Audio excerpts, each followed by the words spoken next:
Erick, this is part of Herod's palace, but what's so important in this place from a Jewish point of view is far more significant.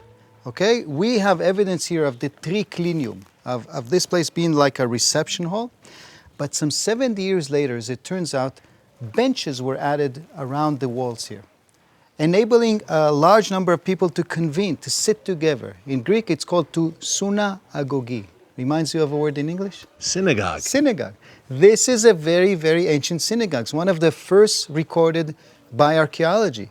It is contemporary to the synagogue found in Masada. Yeah, I was going to say, Danny, this reminds me very much of that very synagogue that you and I stood in not too long ago. And it's a very similar story. In both sites, rebels take shelter, and while reusing the Herodian fortresses, water reservoirs, and so on, they fix it and match it for their uses. Ritual baths and a synagogue. Wow, so these were the rebels, Danny, the first great Jewish revolt, the year AD 66 to around the year AD 70. Jews came up here, took shelter from the Romans, and talk about the high ground. Yeah.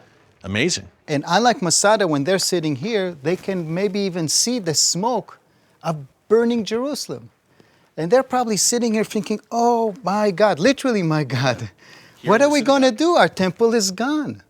Maybe this is the place where they started debating and figuring out that prayers must be created to replace the animal sacrifice because the temple is gone. Pretty amazing, Danny, that this is one of the oldest synagogues we know of that we're standing in right now, number one. But number two, amazing in a more unfortunate way that the Romans eventually were able to make their way up here. Yes. The Romans didn't stay in Jerusalem. They kept going to crush all resistance. The rebels here knew that they were coming. So we found here an oven for smelting metal to make weapons. And the underground water reservoirs were changed into like bunkers with hideouts and channels connecting them. And eventually the site would be taken by the Romans as well. Some 60 years later, the Jews are hoping that the Romans might change their attitude when Hadrian is in power. But as it turns out, he has no intention to let the Jews rebuild the temple. And that's when the Jews rebel again. This time there's a command, there's a commander, a general. His name is Bar Kokhba, or as we know from his letters, Bar Kosiba. We actually found original letters written by him in caves not far from Masada. And the rebels use this place again. In fact, it may have been a command post where they again created weapons, where they minted coins also, Bar Kokhba coins, which are sometimes found in archaeological digs, sometimes in the antiquities market. They were maybe even produced here. Right here. And you can see, once again, Danny, why they would choose this spot.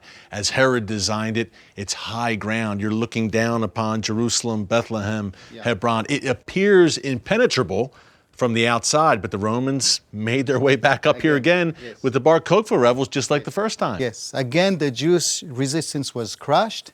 And frankly, the next time that in this land the Jews will fight for freedom and this time succeed will be only in 1948. Amen. Okay? You're standing in the place where the Jews were defeated twice, but 2,000 years later they will get their act together and this time they will succeed. They will create the state of Israel. Back in their ancestral and ancient homeland, Danny, never to be uprooted again. Okay, you mentioned those reservoirs. Yeah. Now, we can actually go underground and get a first-hand look at that, right? Yeah, some of it is accessible. Let me show you. Let's go.